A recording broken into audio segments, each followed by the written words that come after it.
بسم اللہ الرحمن الرحیم۔ ناظرین، آپ دیکھ رہے ہیں بلندی ٹی وی نیٹ ورک۔ میں ہوں آپ کا ہوسٹ صابر علی چودھری۔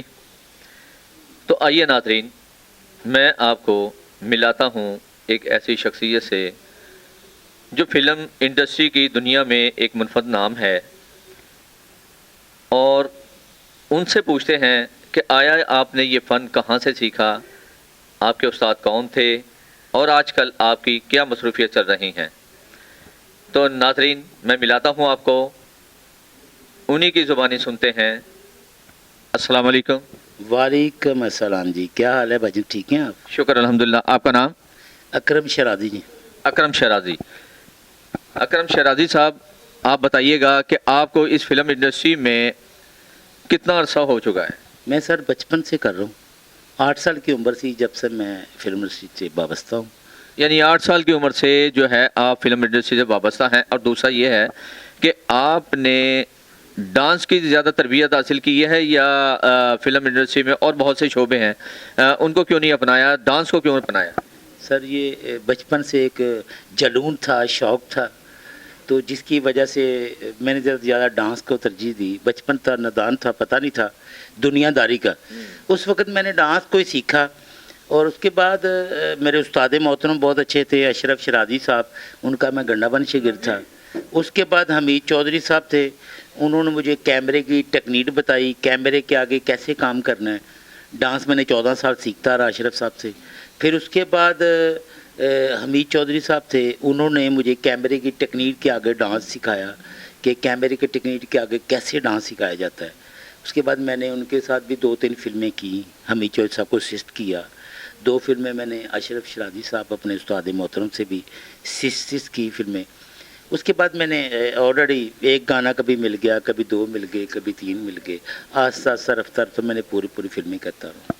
تو اب حال ہی میں جو ہے آپ کا کوئی پروجیکٹ، کوئی فلم یا کوئی ایسا گانا جو آپ کر رہے ہوں جو بہت ہی آپ کو اس کی امیدیں بھی ہوں کہ یہ انشاءاللہ میں یہ یعنی کہ کوریج اگر اس کی دوں گا تو یہ سپر ہٹ ہوگا؟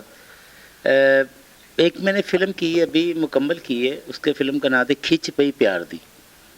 اس کے ڈائریکٹر تھے اقبال عسکری صاحب، اور پروڈیوسر تھے میرے آصف صاحب، وہ ایکٹر بھی ہیں اس میں، اور بہت اچھی فلم بنی ہو، اس میں گانے بہت اچھے ہیں، اور امید ہے کہ وہ مارکیٹ میں لگے ہوئے ہیں کہ مارکیٹ میں لگے۔ ایک اور فلم میں نے کی ہے مکی شاہ، وہ مکی شاہ صاحب بھی خود اپنے نام سے انہوں نے فلم کو لانچ کیا ہے، اور اس کے ڈائریکٹر ہیں آصف ماہیا صاحب، اور بہت اچھی فلم وہ بھی بنی، اس کے بھی سارے گانے میں نے کروائے۔ اور مکی شاہ صاحب بیسیکل وہ بھٹی صاحب کے وہ شاگرد بھی تھے گلوکاری میں۔ انہوں نے اس دور میں جب میڈم نور جہاں زندہ تھی، اس وقت انہوں نے اپنے گانے میڈم نور جہاں سے اپنے نام سے گانے گوا کے اور رکھے ہوئے تھے۔ اس گانوں کو اب انہوں نے ایز اے ہیرو آپ خود آئے فلم میں، اور اب وہ پکچرائز کیے ہیں فلم میں، تو سارے گانے میڈم نور جہاں کے میں نے اس میں کروائے ہیں۔ تو میں سوچتا تھا کہ کبھی جب میں سیکھتا تھا یا ایز اے اسسٹ کرتا تھا، اس وقت میڈم نور جہاں کے گانے آتے تھے میرے آنکھوں کے سامنے، استادوں کے ساتھ اسسٹ کرتے تھے ہم۔ تو جب آلریڈی میں بیسیکل خود ڈانس ڈائریکٹر بنا فلم کرنے کے لیے جب سامنے آیا میدان میں، تو نصیبو تھی میرے سامنے، پاکستان انڈسٹری میں نصیبو کے گانے چل رہے تھے، تو میں سوچتا تھا کہ ہمارے نصیب میں شاید میڈم نور جہاں کے گانے کے کروانے کے نصیب میں نہیں ہیں، لیکن اللہ تعالیٰ نے مجھے وہ بھی شوق پورا کیا۔ اللہ تعالیٰ نے مجھے وہ بھی دن دکھایا کہ میڈم نور جہاں کے گانے میرے سامنے آئے، وہ بھی میں نے کروائے، وہ بھی فلم مکمل ہو چکی ہے۔ وہ بھی دیکھو ہمارے پروڈیوسر ہیں مکی شاہ صاحب، وہ بھی لگے ہوئے ہیں، ان قریب انشاءاللہ وہ بھی مارکیٹ میں آ جائے گی۔ یہ تو آپ کی بات صحیح ہے، کیونکہ میڈم نور جہاں کا نام، وقار اور بلندی ایسی ہے کہ جس بھی ہیروئن کے اوپر وہ گانا فلمایا گیا ہے نا ان کا، وہ سپر ہٹ ہوئی ہے۔ اور دوسرا یہ ہے کہ بہت سے لوگ یہی جانتے تھے کہ ہمیں میڈم کا گانا ملے اور ہم یہ گانا کریں، اور جس ڈانس ڈائریکٹر نے اس پہ تربیت حاصل کی، ان کو سمجھایا، ان کو لکھایا، یا جو بھی آرٹسٹوں کو سمجھاتے تھے، تو وہ واقعی ہی سپر ہٹ ہوتے تھے۔ اچھا، اس میں ایک اور بھی بات ہے کہ جب فلم سامنے گانا چل رہا ہوتا ہے تو نام ایک ہیروئن کا آ جاتا ہے کہ بھائی بہت چنگا کام کیتا ہے، لیکن سکھانے والا پس پردہ رہتا ہے، تو آیا اس کی کیا وجہ ہے؟ سر سب سے پہلے تو ہم یہ بات کریں گے کہ پاکستانی پوری دنیا میں، پاکستانی صرف پوری دنیا کے انڈسٹری میں یہ دستور ہے کہ ڈائریکشن دینے والا کا نام صرف آتا ہے، جو سکرین پہ آتا ہے نا نام اس کا چلتا ہے. لیکن جو پڑھے لکھے لوگ ہیں، سمجھدار ہیں، جو پڑھ لیتے ہیں، وہ جب پڑھتے ہیں تب پتہ لگتا ہے کہ سکرین کے پیچھے ان فنکاروں کا کس کا ہاتھ ہے، تب پتہ لگتا ہے ان کو. ورنہ جو ہمارے پاکستان میں ان پڑھ کی وجہ سے جہالتی بہت زیادہ ہے، جس کی وجہ سے فلم دیکھنے جاتے ہیں تو وہ نام کو ترجیح نہیں دیتے. نام پڑھے گا تو پتہ لگے گا پردے کے پیچھے کون ہے، ٹیچر کون ہے ان کا. لیکن یہ ہے کہ ہمارے پاکستان میں صرف 2-3 چیزیں ایسی ہیں جس میں نہ حکومت توجہ دیتی ہے، نہ ہماری پاکستان کی پبلک توجہ دیتی ہے.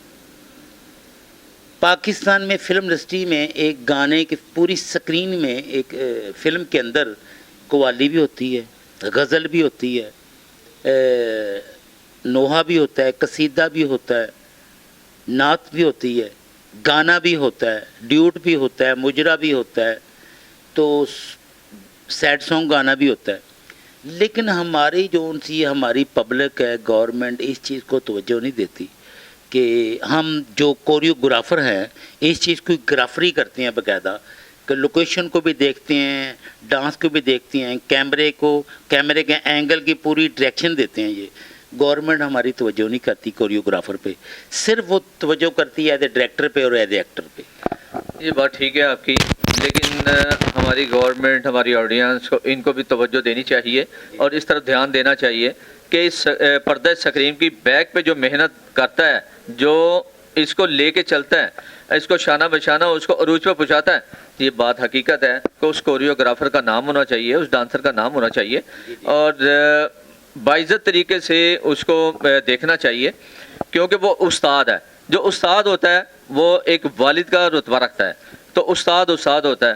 اور ماشاءاللہ آپ کے ساتھ مل کے بہت خوشی ہوئی اور ہم توقع رکھتے ہیں کہ آئندہ بھی آپ اچھی سے اچھی فلمیں دیتے رہیں اور جو ہے نا ایز اے ان پہ چھائے رہیں، ان لوگوں کو تربیت دیتے رہیں. تو ہماری دعا ہے. اگر آپ کوئی نئی نسل کو میسج دینا چاہیں. میں آج کل کی نئی نسل کو ایک ہی بات کروں گا کہ اپنے دماغ سے کرنے سے پہلے ڈانس کو پہلے کوئی استاد پکڑیں، اس کو سیکھیں. یہ سیکھنے کے بغیر نہیں آتا. سیکھنے کے بغیر صرف دماغ کو چلا سکتے ہو، جیسے مرضی ٹیڑھا چلا سکتے ہو. جب سیدھا ڈانس کرنا ہے تو کوئی ٹیچر ضرور پکڑیں. لیکن آج کل کی نسل کو تو میں یہی کہوں گا کہ کوئی بھی کام کرنے سے پہلے اپنے بڑوں کا ادب کرو. ادب کرو گے تو آگے نکلو گے، ادب نہیں کرو گے تو آگے نہیں نکل سکتے. دیکھا ناظرین، آپ نے ان کی زبانی، انہی کے الفاظ آپ تک پہنچائے اور انہوں نے کتنی خوبصورت بات کہی ہے کہ بڑوں کا ادب کرو گے تو کچھ پالو گے. والدین کی عزت کریں، بڑوں کا ادب کریں، احترام کریں، اور اگر وہ اچھی بات کہتے ہیں تو اس پہ عمل کریں، تو پھر آپ کو 4 چاند لگ جائیں گے اور انشاءاللہ بلندیوں تک آپ جائیں گے. تو میں یہی کہوں گا کہ ہر استاد کی عزت کریں، چاہے وہ کلاس میں ہو، چاہے وہ اسکول میں ہو، چاہے وہ ڈانس ڈائریکٹر ہو، ڈانس ماسٹر ہو، کوریوگرافر ہو یا ڈائریکٹر ہو، رائٹر ہو، کوئی بھی ہو. آپ ان کی عزت کریں گے تو کچھ پھل آپ کو مل جائے گا. تو اسی کے ساتھ تو آپ کو کوئی شعر وغیرہ یا کوئی ایسی چیز جو آپ سنانا چاہتے ہو؟ کیوں نہیں، میں آج کل کی نسل کو یہ چیز بتاؤں گا. شعر کی نظر میں آپ کو سمجھ آ جائے گی کہ فنکار بننا بہت مشکل کام ہے. ٹائم لگتا ہے محنت کرنے میں. بڑوں کے آگے خدمت کرو گے تو وہ بھی محنت کریں گے تو آپ وہ ساتھ ساتھ ڈھل کے فنکار بن جائیں گے. کلاں ہوواں تے سوچاں دیکھو لنگنجل، کلاں ہوواں تے سوچاں دیکھو لنگنجل، محفل ہوے اتباق تے باہر بندا، جتھے جھوٹ سچ دا مارکا ہوے شرازی، اتھے ظلم دی تکھی تلوار بندا، جے کھائیے پھٹ جگر دا تاں جا کے شہکار بندا، جے کر دیے لکھاں راتاں دا خون تاں جا کے ایک فنکار بندا. واہ واہ. دیکھا ناظرین، یہ انہوں نے تمام باتوں کا نچوڑ اسی ایک شعر میں اپنے دل کی بات کہہ دی ہے. تو امید ہے آپ اس سے مایوس نہیں ہوں گے، بلکہ کوشش یہ کریں گے کہ استادوں کی عزت کریں، احترام کریں. خدا حافظ. اللہ حافظ.